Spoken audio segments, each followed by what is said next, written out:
Bonjour les amis, bienvenue sur Catholic TV. Nous accueillons aujourd'hui Xavier Ral et nous sommes le 25 janvier, samedi. Bonjour Xavier, comment vas-tu? Bonjour, ça va? Et comment allez-vous, ami? I'm overwhelmed, comme on dit en anglais. Je suis émerveillé de ce qu'on a vécu avec Vicky Smith, pardon. Il y a maintenant, quel jour on est là? On est samedi, oui, je viens de le dire. C'était jeudi. Ça fait 2 jours, ouais, tu vois, je perds un peu la boule. En fait, j'ai beaucoup travaillé sur le retour des messages. J'ai été voir, il y a près de 4000 chat messages sur le live. Et il y a tellement de témoignages de guérison que je suis vraiment émerveillé. Je remercie le Seigneur de tout mon cœur. J'ai passé un temps d'adoration avec ça. Je sais pas, qu'est-ce que tu veux en dire toi personnellement? Ben que je vais vous dire honnêtement ce que je pensais au tout début quand je l'ai rencontré. Je la trouvais très Sud-Amérique, c'est-à-dire, vous savez, la partie du sud des États-Unis, très Amen, Alléluia, c'est très, très, très américain. Et j'étais un peu sur mes gardes, c'était pas vraiment ma tasse de thé, tout ça. Et vous savez, il y a beaucoup de gens ici aux États-Unis, enfin, beaucoup de prêcheurs, mais surtout ce sont des protestants, des baptistes ou alors des anglicans, évangélistes, comme on les appelle ici, qui font ce genre de choses. Et c'est beaucoup de théâtre. Et je ne savais pas très bien, la première fois que j'ai rencontré Vicky à Los Angeles, pour tout vous dire, je disais, elle a l'air d'une dame très très bien, mais je ne sais pas vraiment quoi en penser. Et ensuite, quand cet événement m'est arrivé à moi, quand elle m'a guéri, enfin, pas elle, mais Dieu à travers elle, en intercédant pour moi, j'avais un mal de dos, j'avais un mal de chien. Et ça ne me quittait pas pendant facilement 3 mois. C'était vraiment insupportable et je faisais des efforts pour ne pas montrer la moindre sensation, la moindre douleur. Et il a pris sur moi pendant que le père Michel parlait, n'est-ce pas?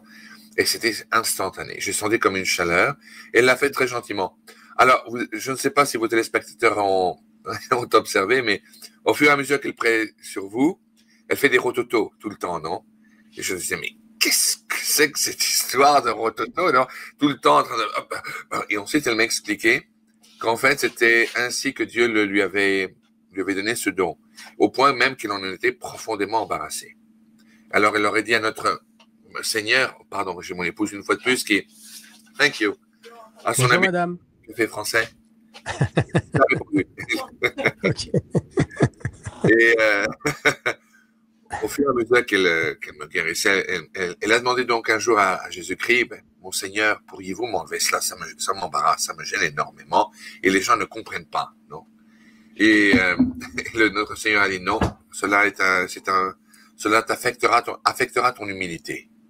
Et c'est une chose à laquelle tu dois polir. Et alors, ça la gêne énormément. Mais elle le fait quand même. Elle avale sa fierté. Elle le fait bop, tout le temps. Et j'ai été très reconnaissant parce que elle m'a effectivement guéri. Elle l'a fait gentiment et de façon catholique. En faisant le Notre Père, le Je vous salue Marie, etc. J'ai beaucoup aimé. Et en plus, j'ai appris à la connaître. Mon épouse la connaît. Mes enfants la connaissent. Et tous, ils l'aiment. C'est une dame qui est éprise de gentillesse, de bonté, qui n'a... Adorable. Ouais, elle est vraiment adorable et elle n'a que pour ambition que de faire du bien. Elle ne gagne rien, ou pratiquement rien. Toutes les rentrées qui lui viennent, c'est pour son travail et c'est absolument incroyable. C'est vraiment incroyable. Enfin voilà, voilà mon témoignage. On a discuté un petit peu après l'émission, elle et moi. D'ailleurs, on va en reparler dans l'émission. Bien sûr, on va avoir notre rituel de prière et je vais faire un petit sommaire, mais juste pour rebondir sur ce que tu viens de dire. En effet, ce que tu appelles les petits rototos, elle m'a expliqué que c'était des petites sneezes, c'est-à-dire en français des petits éternuements tout petits. Et elle m'a dit la même chose que toi. Elle m'a dit que en fait, le Seigneur lui a imposé ça pour la garder dans l'humilité. Et c'est vrai que c'est spectaculaire. En effet, quand tu la regardes bien, tu focalises un peu sur ce qui lui arrive. Et c'est à lui arriver encore quand on discutait en tête à tête avant-hier, après l'émission. Elle m'a dit certaines choses. D'ailleurs, je profite pour dire, parce que ça me vient là, aux personnes qui se sont arrêtées alors que je commençais en fin d'émission pendant le live à donner des informations, notamment le voyage à Garabandal, le voyage à Medjugorje dont je vais parler encore aujourd'hui, et du père Benou et tout ça. On avait l'impression, à juste titre, que cette émission était terminée. Alors qu'il y a eu un élan de l'Esprit Saint encore derrière. Ceux qui se sont arrêtés, qui ont pensé que c'était vraiment la fin de l'émission, je vous invite à aller voir ce qui s'est passé, à aller visualiser le reste après mes petites annonces, parce que elle a recommencé, Vicky, à nous donner des paroles de sagesse, de connaissance et de guérison. Alors, je le dis parce que en regardant le live et la vidéo pour vérifier les commentaires, les confirmations de guérison, je me suis rendu compte que probablement certaines personnes, et d'ailleurs c'est pas probablement, j'ai vu les chiffres, les statistiques, il y a eu un drop de visu à ce moment-là. À juste titre, les gens ils se sont dit bon bah c'est terminé, ils ont d'autres choses à faire, hein, c'est long, 2 heures quand même. Alors je vous invite, les amis, à aller voir parce que vous avez peut-être passé à côté de quelque chose et pourquoi pas à côté d'une guérison, c'est possible. On va y revenir tout à l'heure. On va petit sommaire après la prière. On va faire la prière d'entrée, qui est un peu tardive maintenant. Et comme à l'habitude, les amis, Xavier, pour ceux qui ne nous connaissent pas encore et qui nous découvrent, Xavier va prier en latin en fin d'émission. Donc ne ratez pas ça. Et d'ailleurs, j'ai des choses à vous dire en fin d'émission. Restez bien jusqu'au bout. On est prêts ? Absolument. Allez, on y va. Au nom du Père, du Fils et du Saint-Esprit. Amen. Amen. Notre Père qui êtes aux cieux, que votre nom soit sanctifié, que votre règne arrive, que votre volonté soit faite sur la terre comme au ciel. Donnez-nous aujourd'hui notre pain de ce jour et pardonnez-nous nos offenses, comme nous pardonnons aussi à ceux qui nous ont offensés. Et ne nous laissez pas succomber à la tentation, mais délivrez-nous du mal. Amen. Je vous salue Marie, pleine de grâce. Le Seigneur est avec vous. Vous êtes bénie entre toutes les femmes, et Jésus, le fruit de vos entrailles, crucifié pour nous, est béni. Sainte Marie, Mère de Dieu et notre Mère, priez pour nous pauvres pécheurs, maintenant et à l'heure de notre mort. Amen. Gloire soit au Père, au Fils et au Saint-Esprit. Comme il a été au commencement, maintenant et toujours, et pour les siècles des siècles. Amen. Ô Marie conçue sans péché, priez pour nous qui avons recours à vous. Saint Michel Archange, défendez-nous dans le combat. Soyez notre secours contre la malice et les embûches du démon. Que Dieu exerce sur lui son empire, nous vous le demandons en suppliant. Et vous, prince de la milice céleste, repoussez en enfer par la force de Dieu Satan et les autres esprits mauvais qui rôdent dans le monde en vue de perdre les âmes. Amen. Au nom du Père et du Fils et du Saint-Esprit. Amen. Amen. Alors, je dois partager que le Seigneur me met dans l'esprit qu'il faut qu'on refasse, Xavier, une prière de délivrance pour les auditeurs, comme on a fait la dernière fois, toi et moi. Et en accord, en communion avec tous les auditeurs, on va prier ensemble à un moment, peut-être pas tout de suite, je vais vous donner le sommaire de l'émission. Et on va prier parce que Vicky Smith avait en fait témoigné dans l'émission de Xavier et de Monique, dans la chaîne, pardon, de Xavier et Monique au Crux Ave Media, que nous avons tous le pouvoir de faire ça. Il faut mettre la foi au cœur de ce que nous faisons.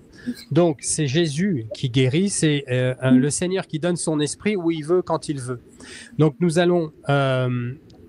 prayer of agreement, comment on dit en français? Une prière d'accord, une prière de... Il y a la prière des frères que j'ai entendu dire en France. En fait, c'est tout simplement que nous allons prier ensemble en disant au Seigneur que tu as dit que là où 2 ou 3 sont réunis en mon nom, que en ton nom, tu es au milieu de nous. Et donc, la dernière fois qu'on a fait ça, il y a eu une guérison. Il y a eu une personne qui a été guérie du pied.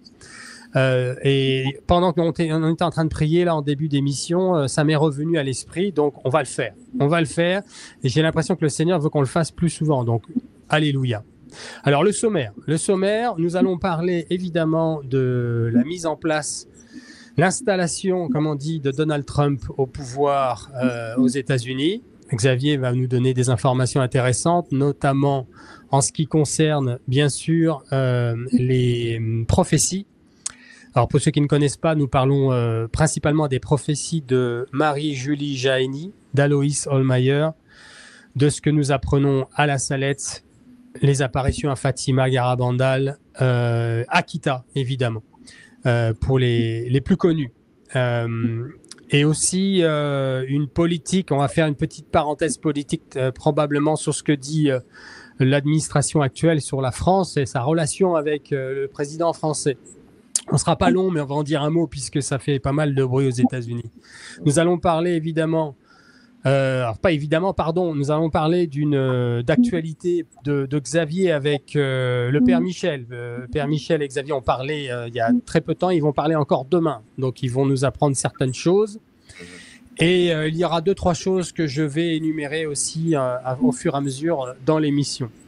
Avant de passer à la première chose, je vérifie juste. Nous allons parler un peu du Père Gbénou. Et puis ça, c'est des détails, donc je reviendrai plus tard là-dessus. Je vérifie encore en bas là. Oui, c'est bon, on peut y aller. Alors, première question, mon cher Xavier.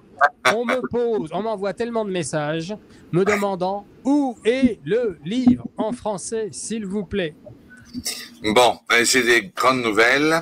Le livre va définitivement sortir au mois de février, au début février, dans quelques jours. Okay. Ça a été retardé de quelques jours pour la raison suivante. Voyez-vous, on ne parle plus d'un livre, on en parle de 2. Enfin, c'est un livre en 2. Il va y avoir 2 tomes qui vont être publiés, 2 volumes qui seront publiés simultanément, n'est-ce pas? Parce que le livre était un pavé. C'était un véritable livre, bouquin téléphonique. Il fallait le diviser en 2, mais ils vont être publiés simultanément. Donc, il y aura volume 1, volume 2. Le premier volume s'arrêtera tout de suite après le chapitre sur Fatima. C'est-à-dire, il y aura la Salette, Tilly, Marie-Julie Jahenny, qui est sans le moindre doute sinon le chapitre le plus important du livre. Ensuite, Fatima. Donc, j'ai mentionné Tilly, oui. Donc, et après, ce sera Garabandal. Ensuite, ce sera Notre-Dame du Grand Succès en Équateur, Medjugorje. Et ensuite, ce sera le Père Michel, à qui j'ai donné un chapitre entier maintenant. Parce qu'il y avait trop d'informations, de nouveaux messages, y compris le grand message qui a été donné, le grand message public de la Vierge Marie au monde au mois de juin de l'année dernière. Vous vous en souviendrez, Cyril, dont la grande conférence internationale en est sortie, n'est-ce pas, à laquelle vous avez participé. Oui. Donc, tout ça, ça va sortir. On m'a même dit que c'était possiblement fin janvier, donc début février, mais on est tout près. Donc, il y aura 2 volumes et ainsi, vous pourrez acheter l'un après l'autre.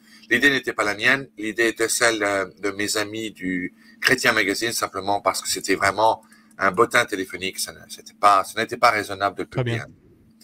Voilà donc les nouvelles concernant le livre. Parfait, très bien, merci beaucoup. Alors comme ça, on a la réponse.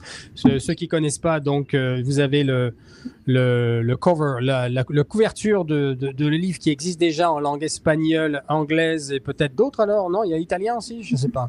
La traduction est en train de se faire en portugais pour le Brésil et le Portugal. Et je n'ai pas encore reçu d'offre pour le publier en d'autres. Et je crois qu'ils sont en train de le faire aussi en croate, et en polonais, mais je n'ai pas d'autres offres pour d'autres langues. D'accord. Donc voilà, ce dont nous parlions pour ceux qui ne connaissent pas ce livre, Revelations, est en traduction et il sera disponible début février. Voilà les dernières nouvelles. On a répondu à cette question. Alors, je voudrais revenir un peu sur Vicky Smith. Encore une fois, il y a eu beaucoup de guérisons. Vous pouvez revoir cette émission en replay. D'ailleurs, je l'ai mis hier en ligne en replay exprès. Et le cœur, le centre de tout ça, le plus important, c'est la foi. Hein, c'est Vicky qui nous l'explique bien. Il en est fait selon notre foi. Alors, il y a une grâce par-dessus, là-dessus. Le Seigneur fait ce qu'il veut, évidemment, mais notre foi est au centre de tout là-dedans. Elle a dit une phrase importante pendant l'émission. elle a dit, elle est revenue sur les paroles d'Osée. Alors, j'ai plus les scriptures, comment on dit, les scriptures, comment on dit en français, les numéros exacts des, pardon, oui, Le transcript. le transcript, non, les références. Merci Seigneur. La référence exacte dans le livre d'Osée où il est dit, mon peuple, c'est nous, hein, c'est nous ceux qui adhèrent au Seigneur, ceux qui se reconnaissent comme ses enfants, meurent, périt à cause de son ignorance. Voilà, donc elle nous invite à bien lire la Bible. C'est pas la première à le faire. La Vierge Marie n'arrête pas de le faire dans ses apparitions. Et en effet, dans le catéchisme de l'Église catholique, nous avons la totalité du dépôt de la foi et de la morale catholique. C'est-à-dire que le catéchisme, et ça, on ne devrait pas avoir à lire, c'est inadmissible que ce soit presque au cœur de mes émissions, parce qu'on n'en entend plus parler, parce que les prêtres ne font plus leur travail, pardon de le dire, hein, je suis désolé de mal parler des prêtres ou de pointer du doigt quelque chose qui est négatif de leur part, mais c'est la vérité. Le dépôt de la foi et de la morale catholique, ça n'est pas n'importe quoi. Le Seigneur n'est pas venu nous demander notre opinion sur qui il est, sur comment se sauver, sur qu'est-ce que la grâce, qu'est-ce que le ciel, qu'est-ce que la création, etc., etc. Non, il est venu nous révéler, ça s'appelle la divine révélation. Et dans le catéchisme de l'Église catholique, avec le collège, le concours de tous les évêques depuis le début avec les apôtres, nous avons la connaissance du message du Christ dans les Saintes Écritures et dans ce qu'on appelle la tradition. Hein, la tradition, c'est la partie non écrite quelque part et qui est pour le coup là écrite dans le catéchisme de la révélation de Jésus. Et pour finir et expliquer cela, je donne toujours cette allégorie que quand le Seigneur monte au ciel et qu'il nous demande d'évangéliser, enfin, il demande aux apôtres d'aller évangéliser le monde, et de les baptiser au nom du Père, du Fils et du Saint-Esprit, il ne leur distribue pas des petits évangiles de poche. Hein, il n'y a rien d'écrit en ce temps-là. Et pourtant, il y a tellement de connaissances, de gestes posés, de demandes du Seigneur qui vont devenir par la suite des sacrements enseignés aux apôtres, qui sont transmis par la sainte tradition. C'est ce qu'on appelle le dépôt de la foi et de la morale du Christ, donc de la foi, de la foi chrétienne. Et vous avez ça dans le catéchisme de l'Église catholique. Et pourquoi j'en parle à chaque fois? Parce qu'on n'en parle pas assez, premièrement, et deuxièmement, parce qu'on est il est attaqué. Hein, le pape actuel, le pape François, est en train de dézinguer le catéchisme catholique avec tous ces enseignements qui ne viennent pas du Seigneur. Et ça, je suis pas le seul à vous le dire. On va en faire référence aujourd'hui avec le cardinal Müller, mais le cardinal Sarah, qui en a encore parlé cette semaine, hein, qui sonne la sonnette d'alarme en disant attention, tout ça c'est pas catholique, c'est diabolique. Donc moi je ne fais que répéter ce que les éminences nous disent déjà. Voilà. Donc Vicky Smith, en effet, nous allons essayer d'organiser une venue de Vicky dans l'ouest de la France. On en a parlé un peu avec elle. Je vais peut-être aller la voir en Irlande, puisque l'Irlande c'est à côté, c'est pas très cher. Donc, je pourrais probablement faire un saut et faire une petite émission. Nous allons avoir d'autres émissions de prière et de guérison avec elle, probablement avec Xavier, s'il nous fait encore l'honneur de venir faire ce merveilleux travail. Et j'insiste là-dessus parce que moi, je peux me mettre à sa place. Je peux vous dire que c'est laborieux ce qu'il a fait. 2 heures de concentration en milieu de journée alors qu'il a tellement de travail lui-même. D'ailleurs, il va nous en dire un mot dans 2 secondes. Et il a fait un boulot commensurable et j'aurais pas fait mieux, loin s'en faut. Donc, merci encore, Xavier. Et donc, si il le veut bien, il sera avec nous pour nous aider à revivre un temps si fort et si beau de grâce avec le Seigneur à travers Vicky Smith très prochainement. Elle part là au Canada, elle ira en Irlande comme je disais, et puis ensuite on fera probablement encore une émission. Mais voilà ce que je voulais vous dire, c'est qu'on va essayer de la faire venir dans l'ouest de la France. J'aimerais vous demander aux auditeurs si parmi vous, je sais qu'il y a des prêtres et même des évêques qui écoutent, si certaines personnes peuvent nous aider afin que ce soit fait dans les règles, qu'on n'aille pas se cacher dans une salle de conférence, dans un hôtel, ça serait tellement mieux d'être accompagné par un diocèse. Voilà. Évidemment que nous allons être attaqués. Évidemment que vous allez être attaqués, vous, Monseigneur, ou les prêtres qui vont vouloir tenter de faire quelque chose avec ça, puisqu'on veut étouffer la vérité dans l'Église aujourd'hui. Le malin fait son boulot et il le fait très bien. Mais n'ayons pas peur, faisons le travail du Seigneur. Et si vous avez des options à me proposer, n'hésitez pas et on fera probablement venir aussi Xavier avec. Ça pourrait être une occasion de se rencontrer tous ensemble dans un endroit, pourquoi pas en Bretagne d'ailleurs, puisque la Bretagne est au cœur du message de Marie-Julie Jaini dont va nous parler Xavier. Voilà ce que je voulais vous dire au sujet de Vicky. Allez voir la fin de l'émission du live si vous ne l'avez pas vu. Bientôt, nous espérons refaire une émission avec elle, ça c'est même sûr, très rapidement. Et puis, peut-être que j'irai la voir en Irlande et on va essayer de la faire venir en France. Et elle est d'accord. Et elle sait que ça. En fait, elle m'a dit que ça allait se faire. Donc voilà. Quelque part, on va avoir confiance. Je ferme le chapitre avec Vicky. Merci Seigneur. Xavier, avant de parler de l'actualité avec Donald Trump, mais aussi le père Michel Rodrigue. Veux-tu nous dire un mot sur ton actualité en dehors de ton livre? Je sais que nous savons, il y a des personnes qui ne le savent pas, donc tu vas pouvoir en parler, que tu as un projet de documentaire-film sur l'avertissement. Tu veux nous en dire un mot? Absolument. Cela est maintenu un peu en secret aux anglo-saxons et aux hispaniques pour des raisons qui sont miennes. Mais le fait qu'effectivement, voyez-vous, c'est une des raisons pourquoi on ne me voit plus très souvent nulle part, parce que je suis débordé. Nous sommes en train de mener un projet, un documentaire qui a trait à l'avertissement. Et à cet égard, nous avons invité le révérend père Oliveira du Brésil, qui est un prêtre exorciste reconnu comme un voyant. Et à travers son porte-parole, Lucas, et à travers également Luz et Maria, qui est, je crois, très connue en Europe. Je suis devenu très bon ami avec elle, incroyablement. Et maintenant, elle nous a accordé il y a quelque temps une interview. Elle ne donne pas d'interview, sous aucun prétexte. Encore à ce jour, je ne comprends pas pourquoi il nous a été honoré de la recevoir. Vous savez, comme on dit en anglais, j'ai lancé les dés en espérant qu'elle allait me dire oui, mais sans vraiment y croire. Et elle demande toujours permission à Dieu le Père. Et la permission lui a été accordée. Donc, on travaille avec ces deux voyants, plus le père Michel, plus le porte-parole de Conchita González, de Garabandal, qui est notre ami Glenn Hudson, dont Cyril a interviewé, que je connais depuis déjà environ 2 ans. Nous sommes amis. Non? Et Vicky Smith, qui va apparaître également. Et nous avons John Henry Weston, qui va apparaître également. Et donc, je vais faire aussi, on va me faire une brève interview dans ce même documentaire. L'objet de ce documentaire, ce sera exclu, et ça va être, on mettra des sous-titres en français, on va voir si on peut faire doubler aussi par une voix française ou par des voix françaises pour que ça se passe en France, mais ça passera chez nous, non? Et en français, et en anglais, et en espagnol, possiblement dans d'autres langues. L'objet de ce documentaire orbite autour de l'idée de faire savoir, même avec des effets spéciaux, aux fidèles à quoi s'attendre concernant l'avertissement.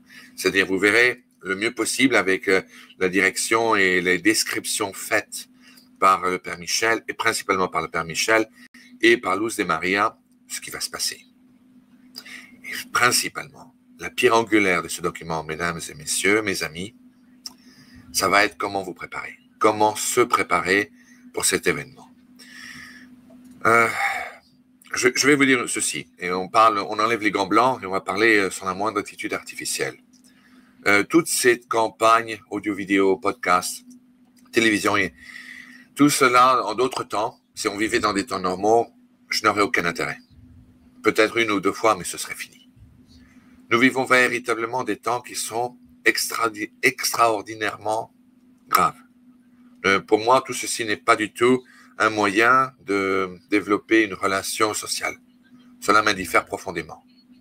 Mais l'objet de ce travail, c'est de donner conscience à tous les fidèles. Et pour moi, en tant que Français, d'abord aux gens de chez moi, mes frères, mes sœurs, aux Français, ceux qui ont la même culture que moi, ceux qui sont nés dans la même terre de nos ancêtres, de nos pères et des leurs avant eux, non? De prendre conscience de ce qui va se passer et de ne pas sombrer sous à la tentation de ne pas paraître d'une certaine façon auprès des incrédules, auprès des médiocres, auprès de ceux qui aujourd'hui se gausent dans une soupe de médiocrité.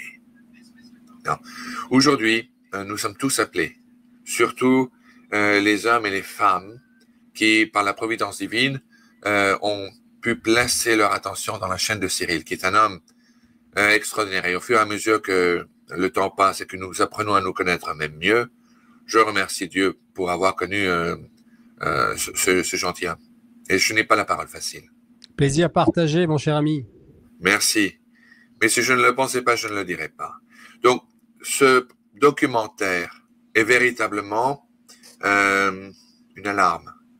Et en plus, qui a été confirmé par les révélations de Dieu le Père à travers le Père Michel et à travers Luz de Maria. Ces deux personnes ne se connaissent pas. Luz de Maria parle exclusivement l'espagnol.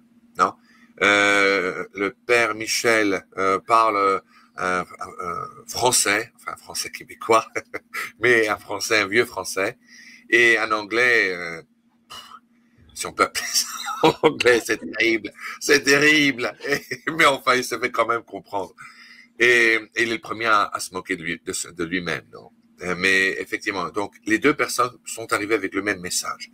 Et une date limite nous a été imposée par Dieu le Père. Nous étions simplement un groupe de 7 personnes qui nous sommes lancés dans ce projet.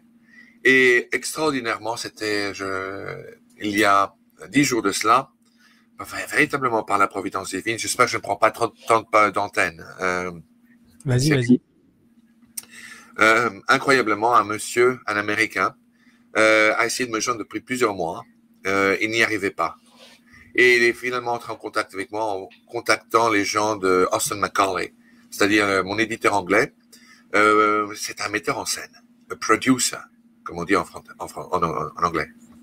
Et il voulait parler avec moi. On a organisé une conférence téléphonique et il voulait offrir des documentaires, travailler avec moi pour me faire aussi un producer dans des documentaires pour tous les chapitres de mon livre qu'il a lu et dont il est devenu absolument hypnotisé. Non.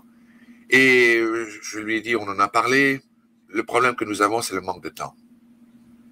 Mais je lui ai parlé du documentaire avec lequel je me suis lancé avec mes 6 amis américains. On se fait appeler les Magnificent Seven, les 7 magnifiques, comme on dit en anglais, qui est le titre d'un film, un western américain très fameux. Et, pardon, excusez-moi pour ce bruit. Non, aucun problème.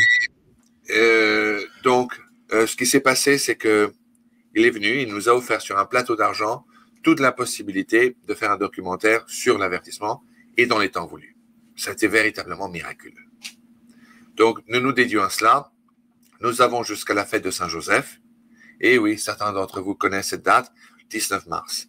Et le metteur en scène, bien qu'il pense qu'il va y arriver, à nous aider, le script est déjà terminé, m'a dit, on va y arriver, mais demandez à Dieu, au Père Michel, un message pour moi, un message d'encouragement, et aussi une extension de temps. Le message lui est arrivé hier, que j'ai transmis. Le Père Michel l'a reçu en français, il l'a traduit dans The Kings, la langue du roi d'Angleterre. Mais Dieu le Père a dit, il n'y aura pas d'extension de temps. Malheureusement, nous n'avons pas le temps. 19 mars. Ça ne veut pas dire que l'avertissement va arriver quelques jours, même quelques semaines après. Ça veut dire que ça va arriver possiblement quelques mois après. Le temps de diffuser cela partout auprès du plus grand nombre de fidèles possible. N'est-ce pas? Okay. Alors, question financière, on est en train de trouver les financements. Je vais vous dire une chose honnêtement. Entre vous et moi, nous n'avons même pas parlé de rentrée. Je suis royalement indifférent. À quoi bon? C'est pas ça. Pour moi, le seul objet, le seul intérêt dans ce projet, c'est de toucher le plus grand nombre de cœurs et de me préparer moi-même et mes enfants, mon épouse, mes deux Ouistiti de la jungle, spirituellement, pour qu'ils puissent aller se confesser. Ils le font tous les premiers samedis avec moi et qu'on se prépare pour le moment voulu pour aller là où l'Esprit Saint à travers nos anges gardiens, nous guidera, à travers la manifestation divine dont on parlera dans le documentaire. Voilà tout. Donc, c'est ça que je voulais partager avec vous. Vous l'annoncez. Je l'ai annoncé d'abord auprès de mes compatriotes, de nos compatriotes en France. Vous êtes les premiers à le savoir. Les Espagnols et les Anglais le sauront en temps voulu. Mais voilà ce à quoi je me dédie. C'est pour ça que je suis débordé de travail. Et il y a des moments où quand je vais me coucher, je ne me rappelle même plus de mon prénom, voyez-vous. Enfin, voilà. Voilà tout. Très bien. Merci pour ce partage. On va attendre la suite. Hein. Tu vas nous tenir informés. Là-dedans, on a répondu par rapport au Père Michel. Est-ce que vous avez échangé, j'imagine, ou si tu veux rajouter quelque chose? Oui. Voilà. Il m'a parlé de certaines choses qui m'ont bouleversé. Il y a des choses, évidemment, vous comprendrez, je ne peux pas mentionner, mais qui sont bouleversantes dans le sens que le temps approche, que le Internet sera bientôt coupé et que les choses ne vont pas s'améliorer, même avec toutes ces discussions de paix, de négociations dont on parle des deux côtés de l'Atlantique. Une chose est certaine, c'est que le Père Michel m'a expliqué que les Européens sont complètement et totalement aveugles, ne se rendent pas compte du danger qui pèse sur eux, de l'épée de Damoclès qui est sur le point de trancher, et qu'ils sont encore en retard d'une guerre. Ils pensent toujours en termes de la Seconde Guerre mondiale, de guerre conventionnelle. Ils sont absolument et totalement inconscients du niveau de danger qu'il y a. Et surtout, ils ne se rendent pas compte de la chance que nous avons, que ce soit un chef d'État du type de Poutine. Et je sais que ça va frapper certaines personnes, ce que je vais vous dire, mais que ce soit Poutine qui soit en charge des affaires russes, plutôt d'autres, qui, eux, auraient opté déjà l'option de rétaliation thermonucléaire avec des missiles tactiques, non pas intercontinentaux. Je le sais aussi par mes amis de France, mes amis avec qui j'ai grandi, officiers d'active français, qui sont à Bruxelles, qui travaillent avec le quartier général de l'OTAN, que les services secrets européens savent pertinemment bien qu'ils peuvent aller très loin avec Poutine, car lui, en dépit de l'immense pression qu'il subit de ses conseillers politiques, de son prédécesseur, y compris de son prédécesseur, et du gouvernement national, il ne veut pas lancer de missiles nucléaires tactiques sur l'Ukraine, de peur de déclencher une guerre thermonucléaire mondiale. Si quelqu'un d'autre aurait été à sa place, je me réfère à son prédécesseur, cela aurait été fait il y a déjà belle lurette. Alors, vous savez, on en a parlé longuement avec le Père Michel. Le Père Michel m'a dit, c'est pas seulement les Européens, c'est aussi les Canadiens. Lui me parle beaucoup du gouvernement Trudeau, qui est un véritable désastre, pire qu'un gouvernement socialiste du type François Mitterrand. Ce qui se passe là-bas est absolument incroyable. Et la façon comme les gens vivent là-bas, c'est absolument, on ne soupçonnerait pas. Eh bien, le problème est que, et surtout quand lui-même, le Père Michel dit que lorsqu'on écoute certains journalistes sur les télévisions québécoises ou françaises, on croirait que les journalistes se font comme des prêtres, ils prêchent, alors qu'ils ne font pas leur travail. Leur travail est de représenter, de rapporter les nouvelles de façon neutre, sans préavis, afin que les téléspectateurs se fassent eux-mêmes une opinion. Cela est ce que le Père Michel m'a dit. Cependant, le Père Michel me dit, on croirait en écoutant ces gens-là que ce sont des prêtres qui vous font continuellement du bourrage de crâne. Et on entend simplement le son un seul son de cloche, jamais l'autre, ou rarement. Alors le Père Michel dit vraiment, c'est devenu insupportable. Surtout avec comment dirais-je, des préavis ou des préjugés qui sont plus qu'autre chose, on dirait presque socio-communistes, pour ne pas dire soviétique, non? Il y a l'esprit de la bien-pensance, mais enfin, mais qu'est-ce que ça veut dire? À titre de quoi? Sous quelle autorité peut-on dire que ceci est bien et que ceci est mal? Enfin, on croirait rêver. Et surtout, les gens qui vous disent cela, ce sont des gens d'un niveau culturel qui est égal à zéro, qui n'ont aucune culture, ne peuvent même vous nommer le nom de tous les rois de France, ou les chefs d'État français, ou leurs politiques. Mais on croirait rêver. Si on revenait 60 ans en arrière, et qu'on parlait un français quelconque, ou même à un journaliste de l'époque, il vous dirait, mais écoutez, cela n'arrivera jamais en France, jamais.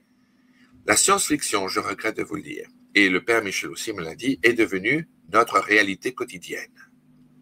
C'est absolument ahurissant, mais c'est absolument vrai, y compris quand on invite des généraux, vraiment des généraux, mais d'opérette, des généraux français à la retraite, qui vous parlent là, oui, absolument, les Russes sont en train de perdre, ils ont un matériel absolument minable, ils avancent, ils grignotent, mais vous savez, ce n'est pas sérieux, les Ukrainiens se battent, ils réussissent à faire des coups formidables. Des coups formidables. Mais comment peut-on dire de telles sottises? Ces gens ont fait l'école de guerre. Et encore une fois, comme en 40, ils sont eux aussi en retard d'une guerre.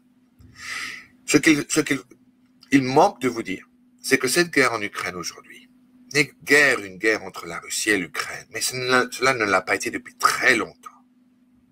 C'est une guerre entre les forces et l'armement de l'OTAN contre les forces et l'armement de la Russie. Et à la grande humiliation américaine, européenne et canadienne, les Russes sont en train de gagner. C'est un je me permets de te couper juste, non pas pour contredire ce que tu dis, mais juste pour rappeler, mais tu es d'accord, j'en suis certain, pour nos auditeurs, c'est avant tout une guerre spirituelle. Okay, c'est avant tout une guerre spirituelle qui peut être résolue par des moyens spirituels. Là, pour le coup, je reprends encore les paroles de Vicky Smith d'avant-hier. On ne combat pas un problème spirituel avec des armes temporelles du monde intellectuel, matériel. Non, l'arme, il est sur ma table en face là. Tu l'as dans les mains. L'arme pour combattre tout ça, c'est le chapelet. Voilà, pardon de t'avoir coupé, mais je voudrais juste ajouter aussi, puisque maintenant j'ai la parole pendant 2 secondes, c'est que c'est marrant parce que ce que tu viens de dire par rapport à ce que tu as dit le père Michel, notamment avec Internet qui allait être coupé, tu as dit autre chose, j'oublie. Eh bien, c'est le dernier message que j'ai mis en ligne, traduit aujourd'hui de Luz de Maria. Elle parle de ça, elle nous demande de faire des provisions particulières comme le miel, des fruits secs qu'on ne trouvera plus. Et elle dit que les réseaux sociaux vont être coupés bientôt et qu'en effet, on marche à l'aveugle en Europe, mais parce que nous sommes aveuglés spirituellement. C'est-à-dire que nous croyons à nos propres mensonges, comme dit la parole dans Corinthiens, je crois, le Seigneur. Hein. Absolument. Et concernant Luz de Maria, elle est en ce moment en Costa Rica. Je vous demande en son nom, et je vais parler avec elle aujourd'hui, je vous demande en son nom de bien vouloir prier pour elle et pour son fils, qui a 42 ans, qui est en train de mourir d'un cancer du cerveau. Elle est totalement à plat, détruite. Nous prions pour elle. Moi-même, je vais offrir certains sacrifices pour elle et son fils. Je vous en prie, du fond du cœur, je vous demande... Oui. Faisons un Je vous salue Marie en latin avec toi, avec toute l'audience. Si vous ne priez pas en latin, comme c'est mon cas, vous le dites dans votre langue, les amis. Et on va laisser Xavier faire un Je vous salue Marie pour le fils de Luz de Maria. Comment il s'appelle? Eduardo. Alors, pour Eduardo et pour sa maman, au nom du Père et du Fils et du Saint-Esprit. Amen. Ave Maria, gratia plena. Dominus tecum, benedicta tu in mulieribus, et benedictus fructus ventris tui, Iesus. Sancta Maria, Mater Dei, et Mater Nostre, ora pro nobis peccatoribus, nunc, et in hora mortis nostre. Amen. Amen. Du Père et du Fils et du Saint-Esprit. Amen. Amen. Donc, comme je vous disais, merci pour vos prières en son nom et continuez. Elle m'a dit qu'elle allait revenir chez nous pour faire certains commentaires sur certains de ces messages. Je le traduirai. Je ne sais pas si je vais le faire en anglais. Je vais probablement le faire en anglais et en français. Et de là, on procédera. Mais prenez conscience, je vous en prie, de ce qui va, des temps que nous vivons. Cette année va être pierre angulaire en ce qui concerne les prophéties, même pour Marie-Julie Janis. J'ai dû rajouter dans le livre Révélation, et vous le verrez quand il sortira, un passage, ce sont, je crois, 2 lignes, d'un message que notre Seigneur a donné à Marie-Julie Janis, où il dit que l'année 84 sera une année dévastatrice. Et or, si ma théorie sur ce que cela veut dire est correcte, c'est-à-dire de rajouter ces nombres d'années à la date de la mort de Marie-Julie Janis, qui était en 41, cela voudrait dire que 2025 va être vraiment très chargé et extrêmement sévère pour l'humanité, pour l'Ouest en particulier. Oui. Vous avez là-dedans la réponse pour laquelle nous n'avons pas encore de date pour une émission avec Luz de Maria, puisqu'elle traverse une épreuve particulière avec son fils, mais dans la mesure du possible, évidemment, n'étant pas la priorité, on fera ça dans le futur. Au niveau du Père Michel, tu voulais ajouter quelque chose? T'as donné ton message là ou pas? Je crois que c'est tout pour le moment. Okay. Demain, il va apparaître. Je vais l'inviter pour qu'il fasse son intervention dans notre documentaire et je lui parlerai de toi et je lui demanderai de prier pour tes intentions et ta chaîne. Pour les abonnés de ma chaîne, merci beaucoup Xavier. Et nous allons continuer à prier pour elle. Elle peut compter là-dessus. Les amis, je vous rappelle qu'on va faire une prière d'intercession avec Xavier, mais avec vous tous ceux qui voudront bien participer. Et on va prier pour demander des grâces particulières dans la foi, comme le Seigneur nous le demande. Donc préparez-vous à cela. Sujet suivant, Donald Trump. Alors, dis-nous, toi qui es de l'autre côté de l'Atlantique, comment vous avez vécu ça?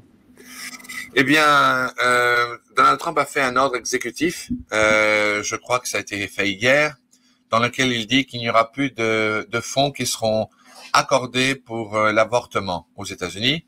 Pour nous, les catholiques, ici, de ce côté de l'Atlantique, on s'en réjouit énormément. Donc, vous pouvez vous l'imaginer.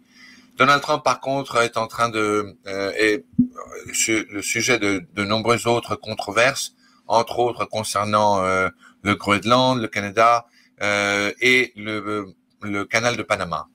Je ne crois pas pour un seul moment que Donald Trump était sérieux pour prendre contrôle et possession du Groenland et encore moins du Canada. Cela est absolument irréaliste. C'était une forme de provocation très trumpiste, comme on dit ici. Par contre, attendez-vous à voir effectivement, très possiblement dans le courant de cette année, une prise de contrôle du canal de Panama par les Américains. Car celui-ci est plus ou moins contrôlé par moyens financiers, principalement par le gouvernement chinois. Et cela, pour Donald Trump, est absolument inadmissible. Donald Trump aussi, ici jusqu'à présent, est en train de faire le grand plaisir des catholiques, des républicains, et le Parti démocrate est en lambeaux. Il est complètement en miettes. Premièrement, les deux maisons de la House of Representatives et le Senate, le Sénat et la Maison des représentateurs, sont passés par des élections qui ont vu la mort du Parti démocrate. Ils ont été écrasés à plat de couture par les républicains sur tous les fronts. Donc maintenant, en ce moment, les républicains contrôlent le Sénat, la Maison de Parlement, la Cour de justice suprême et la Maison Blanche. Il ne reste plus rien à contrôler. Tout est républicain. L'Amérique est aujourd'hui républicaine. Et Donald Trump n'a pas gagné par une toute petite marge. Il a écrasé Kamala Harris avec des millions de votes en plus qu'elle.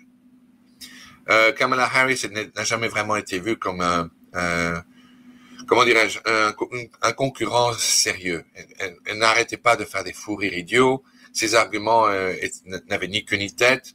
Et en plus, on la voyait véritablement comme quelqu'un qui avait remplacé de façon illégitime Joe Biden, qui lui-même est devenu, entre parenthèses, comme on dit vulgairement chez nous en France, complètement gaga, complètement coucou.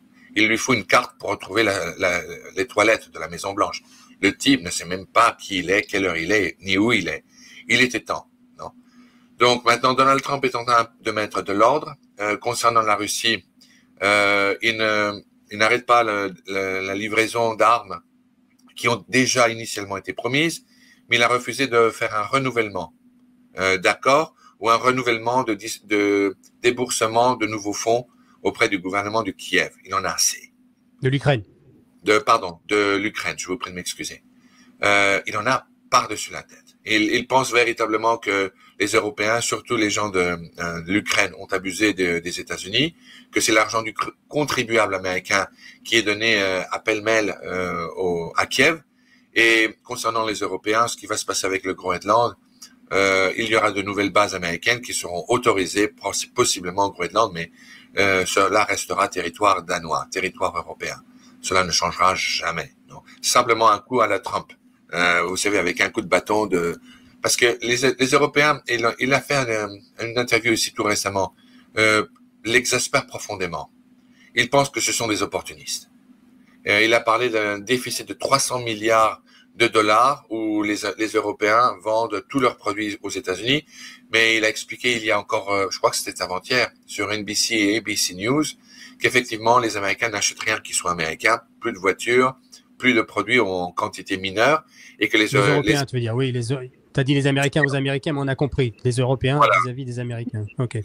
Exactement. Les Américains, eux, ne vendent pas leurs produits en Europe comme ils le voudraient, mais les Européens viennent aux États-Unis, ils vendent absolument tout. Donc, il va augmenter les tarifs, les impôts, les taxes, et ça va faire mal. Donc, concernant la France, je vais vous dire ceci, moi, ça me fait mal de le rapporter. Et concernant aussi la Russie, je vais vous dire, ce que je vous ai dit tout à l'heure, je ne veux pas que cela paraisse comme étant du pro-poutinisme ou du pro-russe. Français je suis, français je reste. Vous savez, il y a un dicton que les Anglais disent « right or wrong, it's my country ».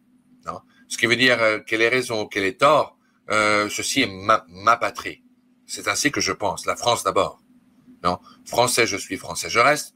Je n'ai pas la double nationalité, mesdames et messieurs. Français jusqu'au bout des ongles. Non, et ainsi je mourrai. Donc, ce que j'ai essayé simplement de vous dire de façon froide et obtempérée la réalité des choses, dans leur forme absolue, sans préjugés, comme on entend aujourd'hui chez TF1 avec Pujadas ou sur LCI avec tous ces gens-là qui sont l'équivalent de CNN en France, c'est-à-dire les gens de gauche ou centre-gauche. Non. Bon, je vous dis la réalité vue du point de vue américain.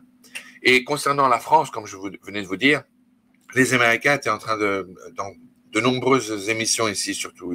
Ça m'a d'ailleurs surpris, ça m'a fait mal. La façon comme ils critiquent la France.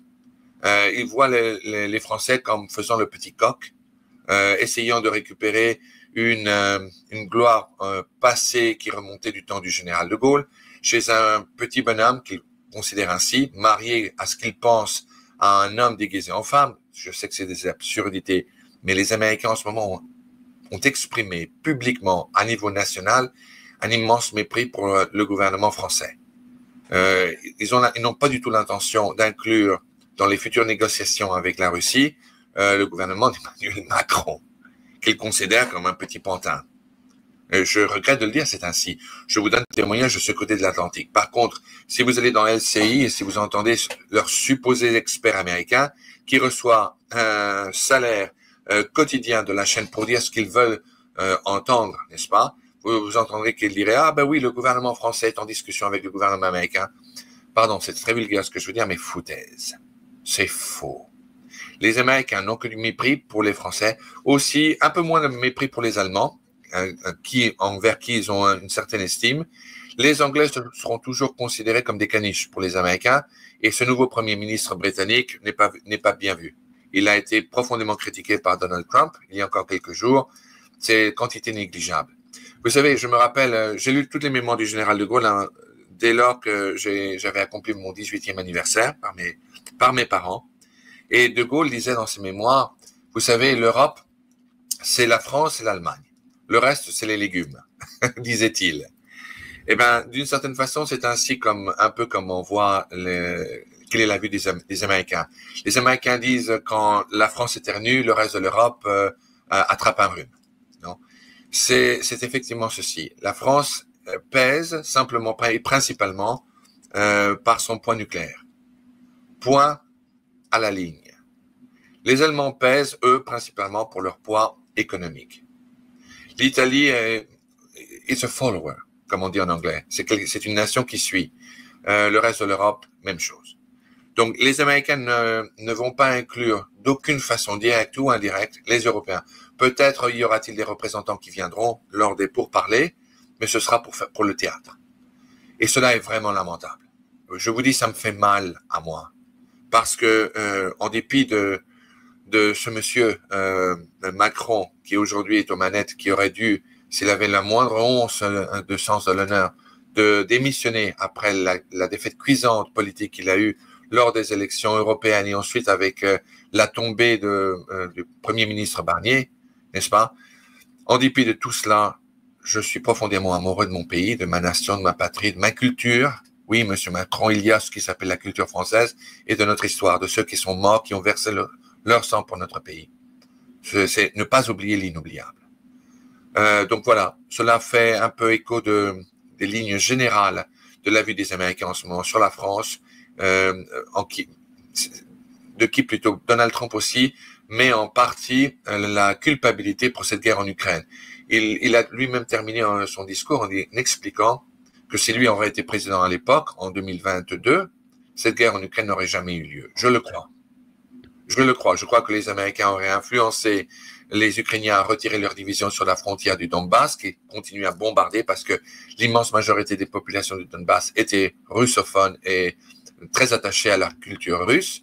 Et je crois que les Ukrainiens se seraient retirés, les Américains auraient probablement poussé les Ukrainiens à faire un pourparler avec la Russie pour permettre comment dirais-je, un référendum qui prenne place dans les pays, dans ces 4 Donbass discutés, et il y aurait eu un accord à l'amiable, diplomatique, sans avoir besoin de guerre. Malheureusement, cela a fait l'avantage de l'usine militaire, de l'industrie militaire américaine, que cette guerre ait lieu. Et en plus, ces 4 Donbass sont les régions les plus riches de toute l'Ukraine. Non. Donc, évidemment, c'était un centre d'intérêt aussi bien pour les Américains que pour les Ukrainiens. C'était dans l'avantage de tout le monde, dans l'intérêt de tout le monde, sauf des Russes, qu'il y ait une guerre. Et cette guerre était supposée être une opération militaire qui devait durer que peut-être au maximum 1 semaine, 10 jours. Et c'est là l'erreur de Poutine. Il ne pensait pas que cela aurait été aussi loin. Mais grâce à Boris Johnson, qui est intervenu pour arrêter les négociations et le traité qui était supposé être signé à Ankara, la guerre a poursuivi avec des promesses vides et non appuyées de Boris Johnson à Zelensky, que l'Europe appuiera et l'Amérique appuiera l'Ukraine dans une guerre qui forcera la Russie à se retirer. Erreur. Voilà quelle est la vue aujourd'hui des Américains, du gouvernement de Donald Trump. Donc, ils sont en train de le pousser. Ils lui ont donné 3 mois. Ils ont dit que ils attendront 3 mois pour essayer de laisser la situation de se résoudre d'elle-même. 3 mois en accord à ce que me disent mes amis en Bruxelles. C'est le temps que les états-majors européens, y compris, ils pensent russes, pensent qu'ils seront nécessaires pour en finir avec l'invasion totale et complète des 4 régions ukrainiennes. Petrovsk est sur le point de tomber. Je ne me rappelle plus le nom de l'autre ville qui est 70% contrôlée déjà par les Russes. Elle l'était il y a 2 jours. J'imagine qu'elle doit être à 80-85 aujourd'hui. Donc, 3 mois, en d'autres mots, pour faire les choses courtes. Donald Trump a 3 mois avant qu'il y ait des propositions de pourparlers. Et dans le cas où la Russie refuserait, Donald Trump a déclaré tout simplement que dans ce cas-là, ils infligeront de plus grandes, comment dirais-je, des ripostes économiques et financières sur les produits russes qui se vendent aux États-Unis. Des produits russes qui se vendent aux États-Unis. Il n'y en a pas depuis belle lurette. Les Russes ne vendent plus rien ici aux États-Unis, même pas du pétrole. Alors qu'en plus, les Américains ont décidé d'extraire tout le pétrole qu'ils peuvent en territoire américain. Ils ont des milliards de barils sous-sol qu'ils peuvent extraire d'un moment à l'autre. C'est une promesse en vain, une promesse vaine. Voilà plus ou moins un résumé général de l'état d'esprit du gouvernement Trump aujourd'hui. OK. Merci Xavier. Alors sans transition, mais en même temps, vous allez voir que il y a une actualité qui est passée un petit peu à la trappe, qui commence un petit peu à ressortir sur des chaînes américaines. Je vais vous la montrer. Vous vous souvenez qu'on a parlé c'est un peu aussi de l'actualité du pape pour le coup, mais je vais parler de Joe Biden là. Mais vous vous souvenez qu'on avait dit sur la chaîne, dans cette émission, avec Xavier d'ailleurs, je crois qu'on avait parlé du fait que le pape François avait donné l'ordre à ce qu'on laisse tranquille Joe Biden qui est pour l'avortement pour qu'il puisse communier quand même, ce qui est normalement inacceptable puisque ça s'appelle un péché grave public et non repenti. Hein, c'est peut-être pas le terme exact, mais bon, c'est ce que ça veut dire. C'est ce qui donne le droit au prêtre de dire « je ne peux pas vous donner en public la communion, puisque en public, vous ne vous repentez pas d'un péché qui va contre le sacré de l'Eucharistie, en fait. C'est un sacrilège vis-à-vis de l'Eucharistie, c'est une faute grave, donc je ne peux pas vous donner l'Eucharistie. » Voilà, je le dis avec mes mots à moi, mais je pense que c'est comme ça que ça se passe. Et il y a eu beaucoup d'arguments là-dessus en disant « mais non », parce que il faut savoir que les gens, c'est humain, hein, on en fait tous partie, on a tous notre niveau de connaissance et d'ignorance, évidemment, et on a tendance à, quand c'est conflictuel, à résister, à ne pas vouloir voir certaines vérités en face. Hein. The power of denial, comme on dit en anglais, donc le pouvoir du déni, qui fait qu'on est tous un peu habités par ça, hein, il n'y a pas de moquerie là-dedans. Et en fait, là, on a une preuve assez éloquente, je vous la mets en ligne. Voilà ce qui s'est passé la veille de l'installation de Donald Trump, c'est-à-dire le lundi 20 janvier. La veille, on est le 19 janvier, dimanche. Voilà ce qui se passe aux États-Unis. Le nouveau membre de la loge maçonnique d'Indiana, qui s'appelle, la loge en elle-même s'appelle, je ne vais pas vous dire de bêtises, elle est ici, conférence Grand Master, Grand Hall, je crois que c'est le nom. Patron Hall, Grand Patron Hall, voilà. Et il est officiellement, alors je ne sais pas s'ils ont fait exprès ou pas, mais là, il est officiellement devenu membre de cette loge maçonnique. Alors, n'allez pas croire qu'il devient soudainement franc-maçon. Vous avez le droit d'adhérer à plusieurs loges quand vous êtes maçon, franc-maçon. Et là, il rejoint cette loge dans l'Indiana. Et il a l'adhésion officiellement annoncée en ligne.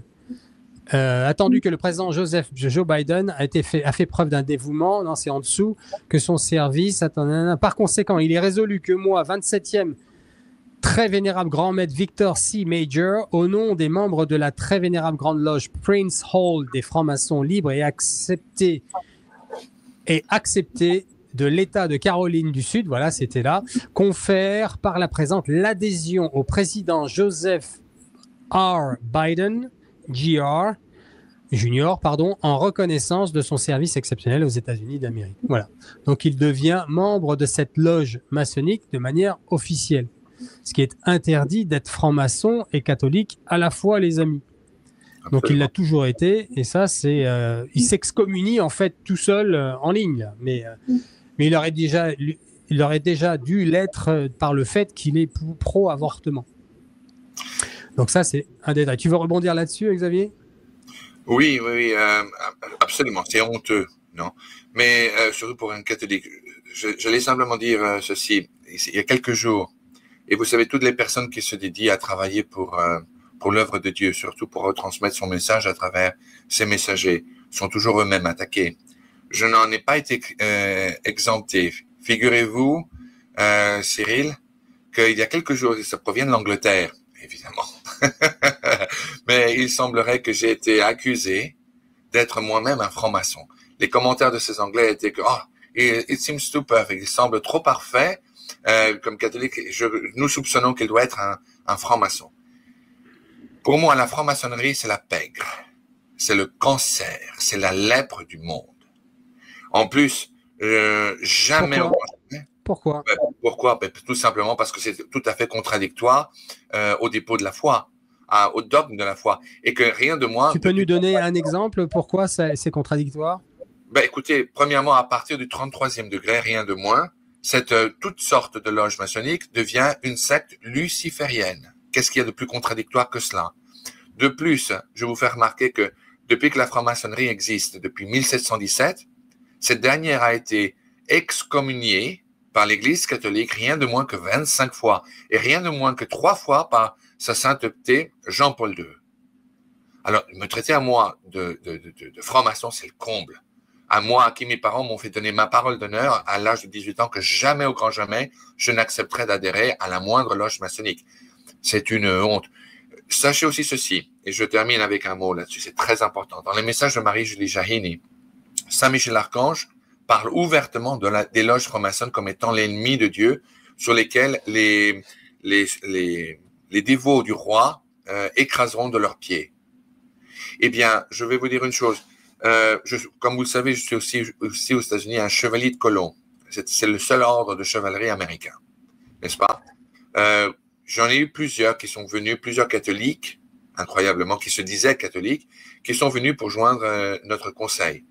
Et je leur faisais faire toutes sortes de choses traditionnelles catholiques, en jurant leur foi devant le Saint-Sacrement, devant le tabernacle, qu'effectivement, mon âme à Dieu, mon cœur au roi, mon cœur à Marie, mon honneur à moi.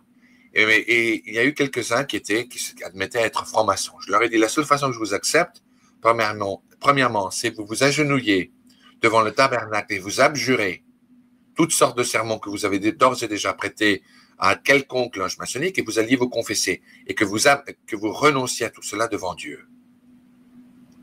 Ils ont refusé. Moi aussi. Je les ai mis à la porte. Je leur ai donné deux choix, la porte ou la fenêtre.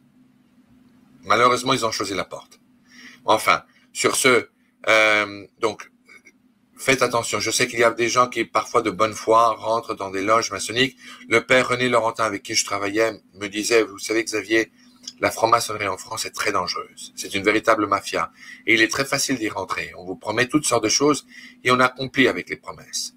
Mais la seule façon d'en sortir, c'est les pieds devant. Donc, s'il y a parmi les téléspectateurs ici aujourd'hui quelconque franc-maçon qui sont rentrés de bonne foi sans savoir, je vous implore d'en sortir le plus vite possible, d'aller vous faire confesser et de revenir sur le droit chemin. La franc-maçonnerie est un cancer anti-chrétien, non pas seulement anti-catholique, anti-chrétien, et c'est l'ennemi juré de l'Église fondée par notre Seigneur Jésus-Christ sur Saint-Pierre. Vous ne pouvez pas vous appeler catholique. Vous ne pouvez pas recevoir la Sainte Communion si vous êtes franc-maçon. Sortez-en et le plus vite possible. Ok. Dont acte. Je voulais vous parler de la... Est-ce que tu veux dire un mot? Parce que les chaînes américaines en parlent pas mal. Dr. Marshall, John Harley Western. Ah tiens, petite parenthèse. Nous sommes toujours en pourparlers pour faire une grosse émission internationale avec le père Bénou en vue des 6 requêtes dont je vais parler tout à l'heure, qu'elles soient faites en ligne à travers les grosses chaînes. Mais il y a eu tellement d'actualités qui s'est bousculées les unes avec les autres, notamment ce qui se passe aux États-Unis, que ça a retardé un peu toutes les choses. Ça a été mis en dessous de la pile, comme on dit. Donc, on travaille toujours dessus, en tout cas. L'attaque du pape François sur les traditionalistes et les célébrations de la messe traditionnelle. Est-ce que tu veux en dire un mot? Je vais juste, en préambule par rapport à ce sujet, je vais mettre ça en ligne, la parole. Il y a eu une conférence le 20 janvier, je crois, si je me trompe pas, des cardinaux, des éminences reconnues et qui ont quasiment toutes fait partie de la doctrine, qui ont tous été préfets de la doctrine de la foi, dont le cardinal Muller, le cardinal Burke, le cardinal Sarah, ou en tout cas qui ont participé avec Benoît XVI et Saint Jean-Paul II, ont fait un regroupement au Vatican, ou en tout cas à Rome, je ne sais pas si c'était au Vatican, pour aller célébrer la messe avec des nouveaux prêtres au séminaire et les aider dans une spiritualité bien christocentrée, en tout cas dans la sainte tradition. Et voilà ce qu'a dit le cardinal Sarah. Oui, c'est le 20 janvier. Je vous le mets en ligne, je l'agrandis un petit peu. Attendez, hop, voilà. Le projet de supprimer définitivement la messe tridentine traditionnelle, c'est-à-dire un rite qui remonte à Saint Grégoire le Grand, une liturgie vieille de 1600 ans, une messe qui a été célébrée par tant de saints, Saint Padre Pio, Saint Philippe Néri, Saint Jean-Marie Vianney, le curé d'Ars, Saint François de Sales, qu'on a célébré avant-hier, Saint José Maria Escrivia de Balaguer, etc. Et ce, jusqu'au pape Grégoire le Grand, 590 à 604. Et même jusqu'au pape Saint Damas, 366 à 384. Ce projet, s'il est réel, dixit cardinal Sarah, ce projet, s'il est réel, me semble une insulte à l'histoire de l'Église et à la sainte tradition. Un projet diabolique. qui voudrait rompre avec l'Église du Christ, des apôtres et des saints. Je vous laisse la parole, mon cher Xavier. Écoutez, je vais faire une exception à la règle. Je ne peux pas toujours dire ce que je pense ou ce que je veux dire à cause du fait que je suis le représentant du Père Michel, le porte-parole. Mais là, je ne peux pas me taire. Je suis on ne peut plus d'accord avec son éminence, le cardinal Sarah. Non, on ne peut plus d'accord. Et de plus, le pape, tout dernièrement, a également rajouté au comble de ce projet, il a rajouté qu'il ne comprenait pas pourquoi les jeunes gens ou entre guillemets, les traditionnalistes insistaient, se battaient si fortement pour maintenir le rite romain de la Sainte Messe et qu'il pensait que cela était l'attitude d'une personne dérangée. Je vais vous dire, je termine très brièvement. Tu peux répéter ce que tu viens de dire parce que c'est important, mais parce que le docteur Marshall, il a pris pour lui d'ailleurs ça.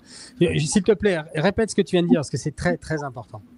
Oui, je disais que le pape François a dernièrement déclaré, au comble des choses, au comble de ce projet, une déclaration dans laquelle il a exprimé le fait qu'il ne comprenait pas pourquoi les jeunes gens, y compris des catholiques, des fidèles de tout âge, se combattaient, croisaient le fer avec tant d'ardeur pour maintenir le rite romain de la Sainte Messe, qu'il estimait cela le comportement de personnes qui étaient dérangées. Dérangées, il a bien dit ça. Hein. C'est-à-dire un peu coucou, voyez-vous. Et quand j'observe tout cela, en faisant un pas en arrière, en observant les choses d'une façon posée et le plus froidement possible, je me rends compte que tous les prêtres, tous les hommes d'église, tous les prélats qui suivent cette mentalité qui a été exprimée à travers les mots du pape ne sont pas raisonnables. C'est un véritable fanatisme qui n'est pas normal. Ce n'est ni raisonnable, ni fidèle à l'instruction et ni à l'enseignement de notre Seigneur Jésus-Christ dans les évangiles, et ni de son Église depuis plus de 16 siècles ou 15 siècles. Ce n'est pas normal. Ce n'est pas raisonné, ce n'est pas posé, ce n'est pas modéré, ce n'est pas raisonnable. Et je suis forcé à me poser question sur tous les prêtres, tous les évêques qui eux-mêmes restent ou bien par lâcheté silencieux ou simplement par inconscience ou par fanatisme. Mais le fanatisme est là. Les personnes qui sont dérangées, qui croient en cela, c'est ces personnes-là qui ne sont pas stables. Ce n'est pas raisonnable. Ça me préoccupe beaucoup parce qu'il y a de nombreux prêtres pour qui j'avais de l'estime en France, qui aujourd'hui disent « Ah, mais non, c'est une question pastorale ». Ou même certains théologiens d'opérette, n'est-ce pas, je ne vais pas mentionner des noms, l'un avec lequel se prétendait je ne sais pas quoi, avec qui j'ai eu un débat il y a quelques mois de cela, qui utilisait pour argument, c'est une affaire pastorale, le pape essaie d'inclure tout le monde. Non, le pape est en train d'inclure, ou essaie d'inclure les païens, tout le monde sauf les catholiques. Il y a 2 poids et 2 mesures qui sont incontestables. C'est lui qui sort de la norme, du chemin normal. C'est lui qui sort de ce qui est raisonnable, de ce qui est posé, de ce qui a été établi comme étant la seule façon de gagner le ciel, le salut, depuis plus de 15 siècles. Ce n'est pas normal, ce n'est pas raisonnable. Alors, Dieu respecte la liberté des uns et des autres, mais à la fin, Dieu reconnaîtra les siens. Amen. Ah, Seigneur, prends pitié. Je pense qu'on va faire la prière d'intercession maintenant. On en a parlé, les amis. Je vais vous demander de vous mettre en prière avec nous. On va se... Ah, ma batterie, attendez, bougez pas. Voilà. Bougez pas, les amis. Il faut juste que je prenne mon câble là. On est en live. Non, on n'est pas en live, mais c'est pas grave, c'est pareil. Voilà, mon petit câble. Sinon, on va essayer d'avoir... C'est bon. Un problème de courant, évidemment. Eh bien, les amis, on va se mettre en prière et on va demander au Seigneur d'abord d'augmenter notre foi, puisque c'est le sujet principal. Quand on a la foi, on a tout. C'est Father Corapi qui disait si bien, si tu as tout dans ce monde et que tu n'as pas le Christ, qu'est-ce que tu as? Rien du tout. Alors que si tu n'as rien dans ce monde, mais que tu as le Christ, donc la foi, qu'est-ce qu'il te manque? Rien du tout. Voilà, donc on va prier pour que le Seigneur augmente la foi, et ce faisant, nous demandons, par le précieux sang de Jésus, des guérisons pour les personnes qui en ont grandement besoin. Voilà, de tout ordre. Des guérisons de santé physique, des guérisons psychiques, spirituelles évidemment, affectives, c'est-à-dire surtout familiales. On va demander que les familles soient protégées, c'est tellement important, que les couples se soudent et qu'ils puissent avoir une grâce particulière de conversion à l'intérieur d'eux-mêmes, l'époux comme l'épouse, pour honorer ce sacrement devant Dieu qui est de donner sa vie et d'avoir accepté son époux ou son épouse comme sa croix définitivement. Le jour du mariage, votre époux, votre épouse devient votre croix. Vous n'avez plus à vous poser votre question, quelle va être ma croix dans ma vie? C'est ton mari ou ton épouse. Voilà. Et c'est ce que disent les Croates. Enfin, ton épouse, faut pas qu'elle entende, on blague. Mais c'est ce que font les Croates. Pourquoi il n'y a pas de divorce en Croatie? Tout simplement parce que le jour du mariage, ils ont un crucifix énorme devant eux, qu'ils tiennent tous les deux, et disent désormais ma croix c'est toi. Parce que c'est ça, la vie est une croix. Que vous soyez célibataire, c'est mon cas, c'est une croix. Je suis chaste depuis 2017, croyez-moi. Moi qui ai été comment dire en français et d'une manière polie, voilà, quelqu'un qui a tout fait qui n'aurait pas dû faire. J'ai nagé dans les eaux les plus boueuses qui existent et dans différents continents. Je peux vous dire que suivre le Seigneur dans la chasteté, c'est pas simple du tout. Moi, ça a été une croix et c'est encore une croix aujourd'hui. Mais la vie est une croix, c'est ça que je voulais dire.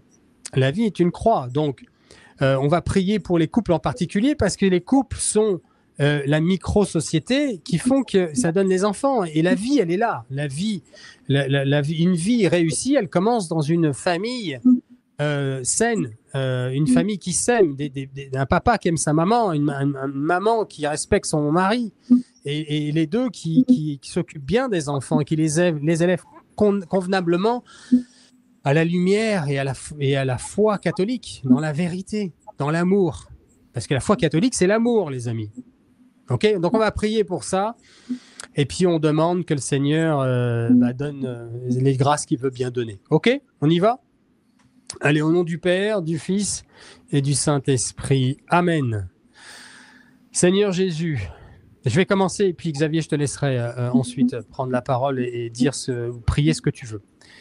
Et nous sommes en communion, les amis. Seigneur Jésus, tu as dit, là où 2 ou 3 sont réunis en mon nom, je suis au milieu de vous. Tu es la vérité, le chemin et la vie. Donc, ce qu'on vient de dire là, c'est la vérité. Tu es au milieu de nous. Ah, on ne te voit pas. Ok. Mais tu es là.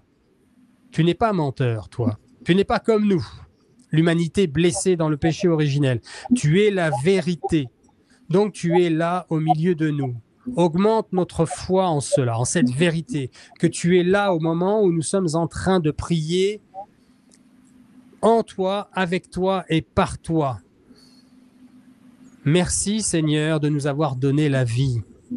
Merci Seigneur de nous avoir sauvés, d'avoir rouvert le paradis, de nous avoir arrachés au péché originel et de nous avoir donné la possibilité de nous sauver de l'esclavagisme du péché, quoi qu'il soit. Quoi qu'il soit, il existe partout, dans tous les domaines, si nous ne sommes pas avec toi, en toi, si nous n'avons pas donné notre vie à toi qui es le Sauveur, le médecin des âmes, le Fils de Dieu incarné, mort sur la croix, ressuscité, vivant, assis à la droite du Père, nous sommes esclaves du péché sans ça. Il n'est pas possible de ne pas l'être. Et tous ceux qui annoncent autre chose que cette vérité-là sont dans le mensonge. Tu es la vérité, le chemin et la vie. Seigneur Jésus, nous te demandons, s'il te plaît, toi qui es si bon, toi qui es l'amour même, toi qui es doux et humble de cœur, toi qui se laisse flageller sans ouvrir la bouche, sans se plaindre. Toi qui disputes Saint-Pierre en disant « Mais ne vais-je pas boire ma coupe ?» Arrière, Satan. Toi qui nous montres le chemin, lâchez cette épée, parce que celui qui vivra par l'épée mourra par l'épée. Toi qui dis au Père, à notre Dieu, à notre Père, que tu nous révèles en venant sur la terre, tu lui dis « Père, pardonne-leur, ils ne savent pas ce qu'ils font. » Toi qui dis au bon larron, en vérité avec moi aujourd'hui, tu seras au paradis. Toi qui dis à notre mère, ta maman, sur terre et au ciel, qui est notre mère désormais, tu nous la donnes sur la croix. Femme, voici ton fils. Et Saint Jean, c'est nous qui adhérons à l'évangile. C'est nous qui adhérons à ta parole, à tes commandements. Mal, peut-être, mais nous adhérons. Mal, sûrement, mais nous adhérons. Viens suppléer à nos faiblesses, Seigneur, à notre impossibilité de bien faire. Sans toi, nous ne pouvons pas. Toi qui nous donnes notre Sainte Mère, ta Sainte Mère, sur la croix. Femme, voici ton fils. Fils, voici ta mère. Seigneur, nous te demandons de nous garder sous le manteau virginal de la Vierge Marie. En priant le chapelet chaque jour, donne-nous la force de le faire, de commencer par un simple « Je vous salue Marie » et de progresser, mais de le faire. D'aller nous confesser humblement, puisque en nous abaissant, tu nous dis Seigneur, nous serons élevés.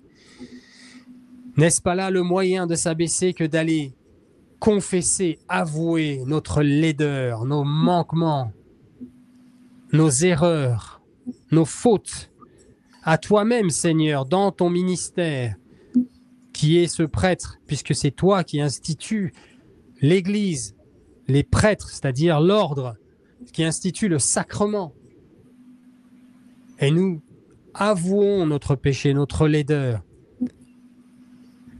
Eux qui ont déjà tout entendu, n'ayons pas peur d'aller avouer notre péché. Eux qui ne font pas mieux que nous parfois, allons avouer notre péché. Eux qui sont bons à nous écouter dans les confessionnals, n'ayons pas peur d'aller nous confesser et recevoir ce sacrement qui nous enlève les chaînes du malin, ces contrats signés par notre péché avec le malin.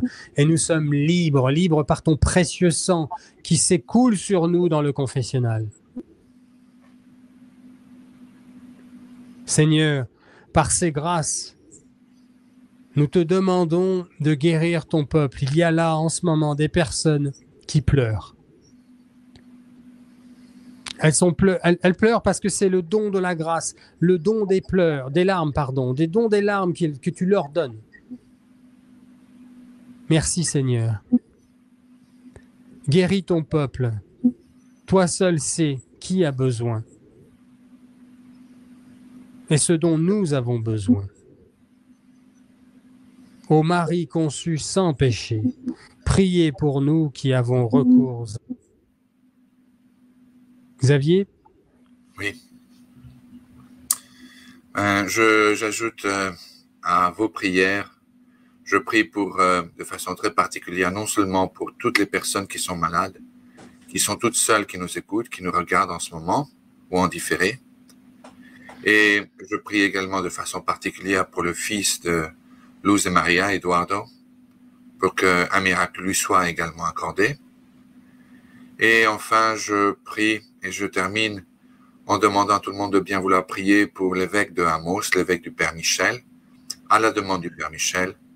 Je vous demande de bien vouloir prier pour lui, pour sa famille personnelle, pour tous les prêtres et tous les prélats de l'évêché de Amos au Québec, et enfin pour notre propre ami Cyril, pour qu'il puisse continuer sa mission, inspiré par l'Esprit Saint, afin qu'il puisse toucher le plus grand nombre de cœurs et mener le plus grand nombre de fidèles sur le chemin choisi par Dieu. Sur ce, je le demande par l'intercession et en pensée à la passion de notre Seigneur Jésus-Christ et par les mérites du cœur douloureux de Marie au pied de la croix. Amen. Amen. Au nom du Père et du Fils et du Saint-Esprit. Amen. Il faut faire un Notre Père, un Je vous salue Marie, un Gloire au Père. Notre Père qui es aux cieux, que votre nom soit sanctifié, que votre règne arrive, que votre volonté soit faite sur la terre comme au ciel. Donnez-nous aujourd'hui notre pain de ce jour, et pardonnez-nous nos offenses, comme nous pardonnons aussi à ceux qui nous ont offensés. Et ne nous laissez pas succomber à la tentation, mais délivrez-nous du mal. Amen. Amen. Je vous salue, Marie, pleine de grâce. Le Seigneur est avec vous. Vous êtes bénie entre toutes les femmes, et Jésus, votre enfant, est béni. Sainte Marie, Mère de Dieu et notre Mère, priez pour nous, pauvres pécheurs, maintenant et à l'heure de notre mort. Amen. Amen. Gloire soit au Père, au Fils et au Saint-Esprit. Comme il fut au commencement, maintenant et toujours, et dans les siècles des siècles. Amen. Amen. Saint Michel Archange, défendez-nous dans le combat. Soyez notre secours contre la malice et les embûches du démon. Que Dieu exerce sur lui son empire, nous vous le demandons en suppliant. Et vous, princes de la milice céleste, repoussez en enfer, par la force de Dieu, Satan et les autres esprits mauvais qui rôdent dans le monde en vue de perdre les âmes. Amen. Au nom du Père, du Fils et du Saint-Esprit. Amen. Amen. Les amis, ne partez pas, j'ai encore des choses importantes à vous dire, vous n'allez pas le regretter.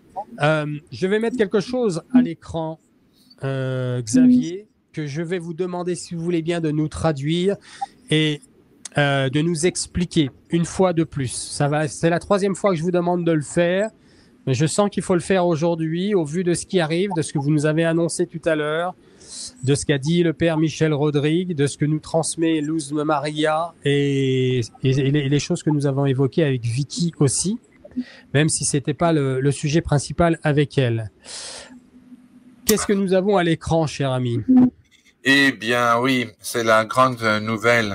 C'est une déclaration, enfin, un extrait du journal personnel de la sœur Agnès Sasagawa, du lieu d'apparition approuvé par l'évêque local, son Excellence l'évêque Ito, et affirmé par son éminence le cardinal Ratzinger, avant qu'il ait été ou qu'il soit devenu le pape Benoît XVI.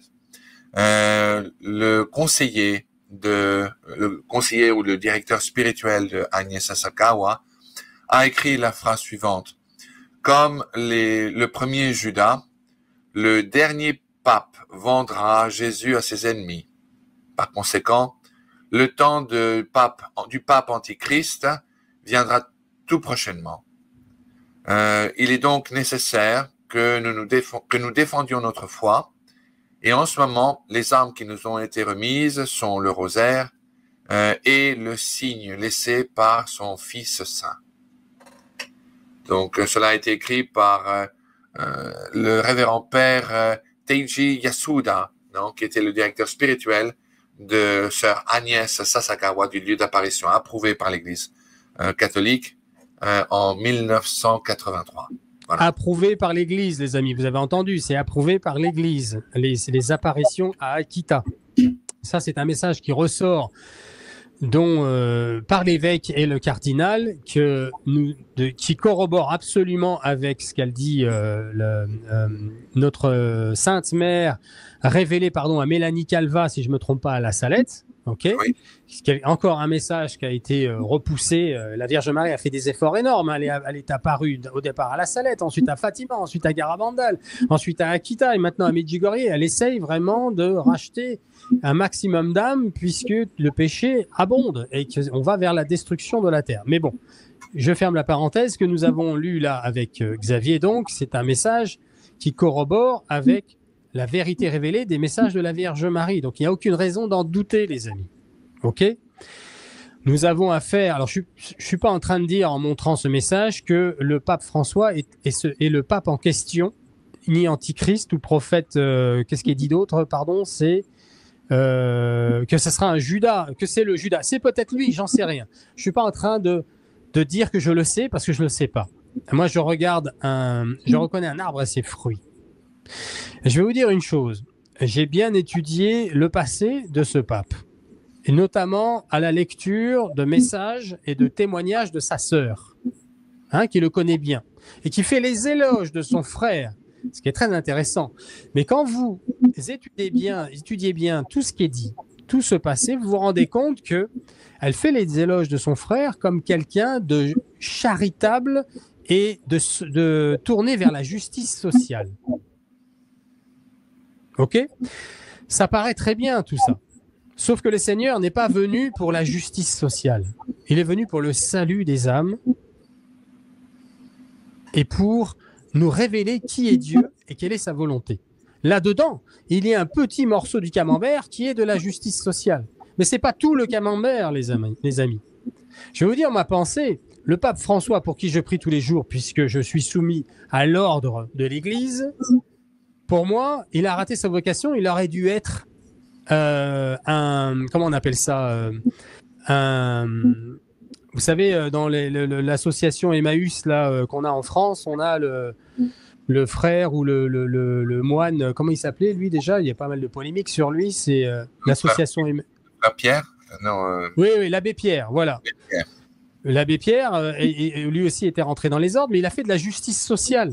Hein, il n'a pas fait de sa mission principale, ça n'a pas été le catéchisme de l'Église catholique. Ça n'a pas été enseigner les sacrements et la vérité christique. Il a fait de la justice sociale. Et tout le monde a été aveuglé par cette justice sociale. Je ne sais pas pourquoi l'abbé Pierre est rentré dans les ordres. Je ne sais pas pourquoi le pape François est rentré dans les ordres. Mais ce sont des fers de lance de la justice sociale. Mais nous avons maintenant les résultats d'un tel postulat avec l'abbé Pierre. Il est accusé de presque une centaine de viols aujourd'hui. OK ? Donc, n'allez pas croire que, sous prétexte qu'on est dans de la justice sociale, que ça fait de nous un être véritablement christocentré. Le Seigneur n'est pas venu faire de la justice sociale. Je ne dis pas que la justice sociale, c'est mauvais. Je dis juste que ça n'est qu'une petite partie de ce qu'est venu faire le Seigneur. Et que sous prétexte qu'on met de la justice sociale au visage des gens, comme ça, en voulant les aveugler avec ça, on ne voit plus le reste. Nous sommes lobotomisés avec ça. La révélation divine, c'est le catéchisme de l'Église catholique, les amis, qu'on ne connaît que trop mal dans l'Église, notamment en France, mais dans le monde. Moi, quand je me suis converti, je m'en suis rendu compte, quand ça a commencé avant les années 2000, mais quand je m'y suis véritablement intéressé, je me suis rendu compte à quel point les catholiques ne connaissaient pas leur foi. Si tu vas à la sortie, je finirai là-dessus, si tu vas à la sortie d'une messe dominicale, aujourd'hui, et que tu demandes à 100 personnes qu'est-ce que la foi catholique, tu auras 100 réponses différentes. On ne connaît pas notre foi, les amis. Donc c'est pour ça qu'on est si facilement manipulable. Donc Xavier vient nous rappeler ce message très important qui est de la Vierge Marie elle-même. Intéressez-vous au message de la Salette, de Fatima, de Garabandal, d'Akita qui est à l'écran là, et maintenant de Medjugorje. Et tout ça, c'est la même chose, les amis. Voilà, tu veux rebondir un petit peu avant que je passe à autre chose? Honnêtement, je n'ai rien à rajouter. Tu as exprimé les choses, tu as dit les choses exactement comme il fallait les dire. Et il n'y a rien à rajouter. Gloire à Dieu. Alors, je vous dis un petit mot du Père Gbenu, pour qui il faut prier, les amis. Il y a eu une tentative d'assassinat vraisemblablement sur lui à travers du miel, pour le coup d'ailleurs. Ils sont en train d'essayer de faire de l'analyse avec les produits ingérés. Et sa santé a été en danger. Il a été apparemment sauvé in extremis. Il est vraisemblablement attaqué puisqu'il dénonce en tant que prêtre non excommunié, donc valable, ou en bonne et due forme, je cherche mes mots, pardon, dans l'Église. Il est attaqué, il a été retiré de l'Opus Dei parce qu'il a dénoncé les hérésies du pape François. Et je vous demande d'aller sur le lien que je vais mettre sous la vidéo. Je vais le mettre en ligne là. Et vous avez cette lettre. Voilà. C'est une demande d'ouverture de 6 enquêtes sur ce que le Père Gbenu appelle Georges Mario Bergoglio. Il ne dit même plus le pape François. Ça n'engage que lui. Envoyé à son éminence le cardinal Dominique Mamberti, préfet du tribunal suprême de la signature apostolique, avec le mail à l'écran, mais vous aurez le lien. Je vais vous mettre le lien sous la vidéo. Son téléphone, son fax au Vatican. Okay ? Et c'est le sujet qui va finir dans une émission internationale anglophone, hispanique et francophone, peut-être italienne aussi, en italien pardon aussi, où nous allons avoir toutes ces chaînes internationales, YouTube et d'autres, poser ces 6 questions en vue d'obtenir des éminences des réponses sur le comportement du pape François.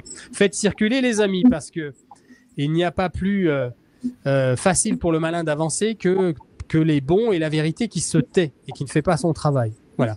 Restez dans l'Église, restez soumis à l'ordre de l'Église, priez pour le pape François, mais il faut aussi dire la vérité. Ok ? Le Seigneur est le Seigneur de la vérité, pas du mensonge. Je voulais aussi vous présenter. Non, ça c'est fait. C'est bon, moi j'ai fait le tour. Ce que je devais vous montrer là à l'écran, c'est fait. Qu'est-ce qu'on n'a pas dit, Xavier? En ce qui me concerne, je crois que j'ai tout dit. Je n'ai rien à rajouter. Je simplement pour te remercier d'avoir eu la gentillesse, comme toujours, de m'inviter dans ta chaîne. Pour moi, je respire l'air de France quand je suis ici et j'ai vraiment le mal du pays quand je suis aux États-Unis. Donc, ça me fait un plaisir immense de venir ici. Merci. Tout le plaisir est pour nous et je parle vraiment au nom de tous les abonnés à la chaîne qui t'aiment vraiment beaucoup. Les shows avec Xavier Héral sont vraiment plébiscités et mis bien en avant. Les amis, ne pensez à aller vous abonner à la chaîne de Xavier Héral et de Monique T qui s'appelle Ocrux AV Media.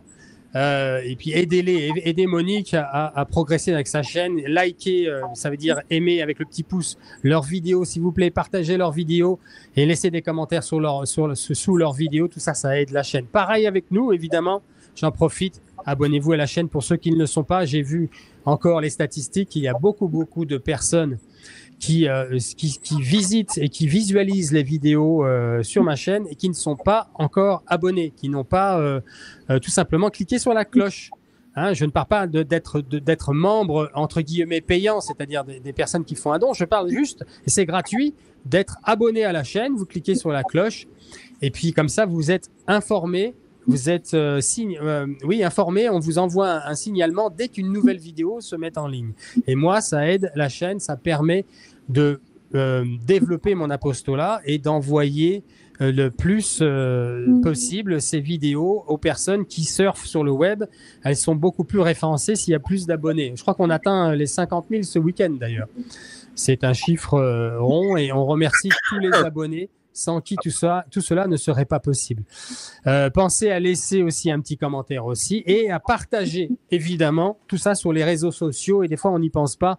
Par SMS sur notre téléphone, il y a des contacts dans notre téléphone, on dit « Ah, mais cette personne, ça pourrait l'aider, en effet. » Voilà les amis, c'est fini pour aujourd'hui. Je vous souhaite un bon week-end. Xavier, on est en union de prière toute la semaine. Que ta famille soit bénie par le ciel, tes travaux en ce moment qui sont nombreux. On a besoin de la protection du ciel. Pensez à prier vos anges gardiens, les amis. La Vierge Marie le dit dans toutes ses apparitions. Priez bien Saint Michel Archange. Restez en état de grâce, on l'a dit. On est tous des pécheurs, on est tous des malades. On a tous besoin de notre Seigneur qui est le médecin. Et donc, on est dans la vérité et dans l'humilité qu'il attend de nous. Voilà Xavier, je te laisse le dernier mot de la fin et puis on va terminer là-dessus. Ah non, pardon, j'allais oublier la prière en latin. La prière en latin de Xavier qui est très attendue. Donc on t'écoute Xavier. Bon, alors très bien. Toujours les 3 prières en question, n'est-ce pas? Les 4. Je mettrai, le Saint-Michel Archange à l'écran. Parfait. In nomine Patri et Filio et Spiritui Sancto. Amen. Amen. Pater noster, qui es in celis, sanctificetur nomen tuum, adveniat regnum tuum, fiat voluntas tua, sicut in cielo et in terra. Panem nostrum quotidianum da nobis hodie, et dimitte nobis debita nostra, sicut et nos dimittimus debitoribus nostris, et ne nos inducas in tentationem, sed libera nos a malo. Amen. Amen. Ave Maria, gratia plena, Dominus tecum, benedicta tu in mulieribus, et benedictus fructus ventris tui, Iesus. Sancta Maria, Mater Dei, et Mater Nostrae, ora pro nobis peccatoribus, nunc et in hora mortis nostre. Amen. Amen. Gloria Patri, et Filio, et Spiritui Sancto, sicut era in principio, et nunc et semper, et in saecula saeculorum. Amen. Amen. Et je mets à l'écran. Ah, bah c'est bien. Sancta Michael Arcangele, defende nos in proelio, contra nequitiam et insidias diaboli est presidium. Imperet Filii Deus, supplices de precamur. Tuque principes militia celestis, Satana maliosque spiritus malignos, qui ad perditionem animarum pervagentur in mundo, divini virtute in infernum detrude. Amen. Amen. In nomine Patri et Filio et Spiritui Sancto. Amen. Merci. Amen. Merci. Merci Xavier. Merci beaucoup pour le temps que tu nous as alloué aujourd'hui encore avec ton agenda qui est très chargé. Je vous souhaite un bon week-end à tous. Bon week-end à toi, l'ami. Dieu nous aime, les amis. Dieu nous aime à la folie de la croix. Soyez bénis.